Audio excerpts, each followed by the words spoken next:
I am so glad to know की तुमच्या एजमध्ये तुम्हाला माहिती आहे की सायंटिस्ट कोण आहे, त्यांनी कसला शोध लावला आणि ते काय करताय. जेव्हा आम्ही स्कूलमध्ये होतो बहुतेक आम्हाला एवढं नॉलेज नव्हतं, but we are still grateful to all our teachers की त्यांनी आम्हाला शिकवलं आणि आज I am able to present. So the first thumb rule is ask.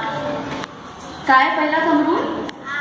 Ask म्हणजे विचारायचं. टू आस्क फॉर, तुम्हाला काय हवंय ते मागायचं. सॉरी. सो तुम्हाला आज सगळ्यात आधी तुम्ही झोपताना एक नोटपॅडवर लिहा की तुम्हाला काय हवंय लाईफमध्ये, काय बनायचंय. दुसरं रिसीव्ह, जेव्हा तुम्हाला ते मिळतं त्याच्यासाठी तुम्ही ग्रेटफुल होता आणि तुम्ही त्याला ग्रेशियसली रिसीव्ह करतात. आणि third, to be thankful to everyone. Okay. So आज एक ऍक्टिव्हिटी करा तुम्ही सगळे.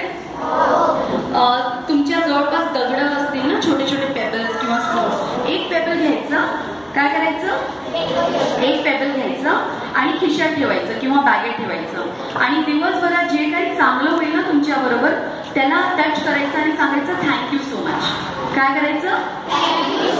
मग आजपासून सगळ्यांना थँक्यू बोलायचं. आपल्या फ्रेंड्सला, आपल्या टीचर्सला, आपल्या कॉलिग्सला, जे लोक आपल्याशी चांगलं बोलत नाही ना त्यांना पण थँक्यू बोलायचं. का बरं? जे चांगलं बोलत नाही, जे आपल्यावर हसतात त्यांच्याशी का बरं थँक्यू बोलायचं? सागर इकडे ये बरं. सागर इकडे आला आणि तो बोलण्याचा प्रयत्न करत होता आणि सगळे हसत होते. तर आज आपण सगळे सागरला थँक्यू बोलू, कारण हा सोर्स आहे एनर्जीचा. जेव्हा तो इथे आला की आपण सगळे खुश होतो.